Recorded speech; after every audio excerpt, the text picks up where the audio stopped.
Students, तो हम ये चैप्टर पढ़ रहे थे, कौन सा, मॉलिक्यूलर बेसिस ऑफ इनहेरिटेंस, जहाँ पे हम डीएनए के स्ट्रक्चर की बात कर रहे थे। हमने ये सारा पढ़ लिया था कि किस तरह से जो आपके नाइट्रोजनस बेस हैं वो शुगर के साथ कंबाइन होकर क्या बनाते हैं, न्यूक्लियोसाइड बनाते हैं। और जब न्यूक्लियोसाइड का फॉस्फेट ग्रुप भी ऐड कर देते हैं तो क्या बन जाता है, आपका एक न्यूक्लियोटाइड बन जाता है। इस तरह से बहुत सारे क्या है आपके न्यूक्लियोटाइड्स हैं, क्या है, जैसे एक न्यूक्लियोटाइड, दूसरा, तीसरा, चौथा, इस तरह से बहुत सारे न्यूक्लियोटाइड के क्या कर रहे हैं, डीएनए का पूरा पॉलीमर बना रहे हैं। ठीक है, सेम आरएनए में भी होता है। बस आपको इसका याद रखना है कि यहाँ पे जैसे कि डीऑक्सीराइबोज शुगर है और आरएनए में राइबोज शुगर है। यहाँ पे थाइमिन है, वहाँ पे क्या होता है, यूरेसिल होता है।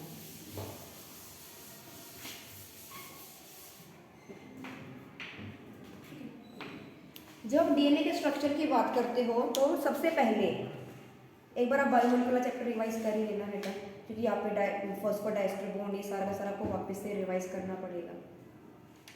जैसे हमने बोला कि फॉस्फेट ग्रुप ऐड होता है ना, अगर आपको राइबोज शुगर का स्ट्रक्चर याद हो, हमने कहा था वहाँ पे, अगर हम उसकी बात करें डीऑक्सीराइबोज की बात कर रहे थे, तो वहाँ पे क्या था, H था, सिर्फ OH नहीं था, क्या था, H, कि हमने कहा था डीऑक्सीराइबोज, कि वहाँ पे एक ऑक्सीजन भी हट जाती है। इसी वजह से डीएनए क्या होता है, ज़्यादा स्टेबल होता है।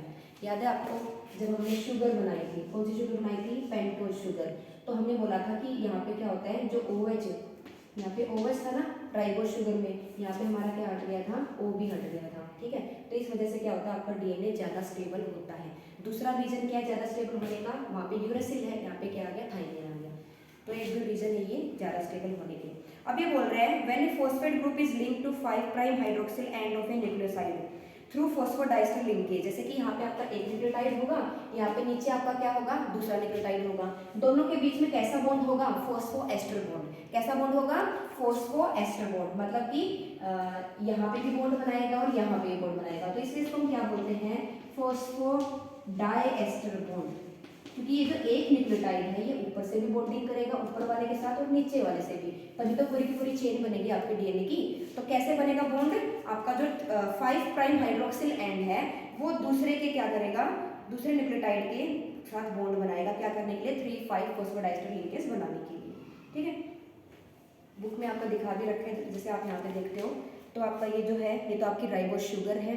ठीक है, यहाँ पे आपका क्या लगा हुआ, फॉस्फेट ग्रुप लगा हुआ, यहाँ पे जहाँ पे A दिखा रखा है इसका मतलब ये एडेनिन है, जहाँ पे T दिखा रखा है इसका मतलब वो थाइमिन है, मतलब कि नाइट्रोजनस बेस है। यहाँ पे क्या दिखा रखा है, G दिखा रखा है, यहाँ पे क्या दिखा रखा है, C, मतलब ग्वानिन और साइटोसिन। ठीक है, अगर हम बात करते हैं, जैसे मैंने आपको बता भी दिया कि आरएनए के अंदर जो सेकंड पोजीशन थी ना, उस पर क्या हो जाएगा, आरएनए में तो OH होगा और आपके डीएनए में क्या होगा, सिर्फ H होगा।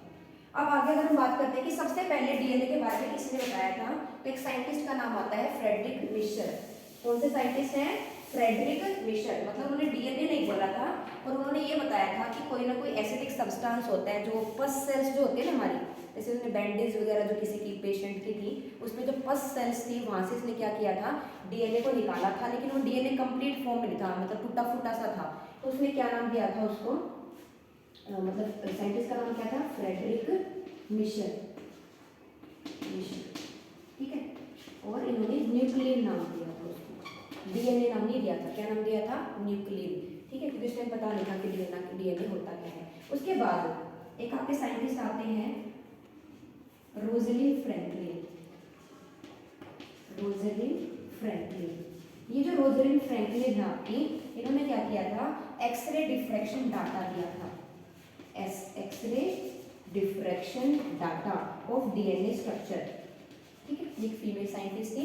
उसके बाद इसी के बेस पे, इस डाटा के बेस पे आपके दो साइंटिस्ट हैं, वॉटसन एंड क्रिक। कौन से साइंटिस्ट हैं, वॉटसन एंड क्रिक।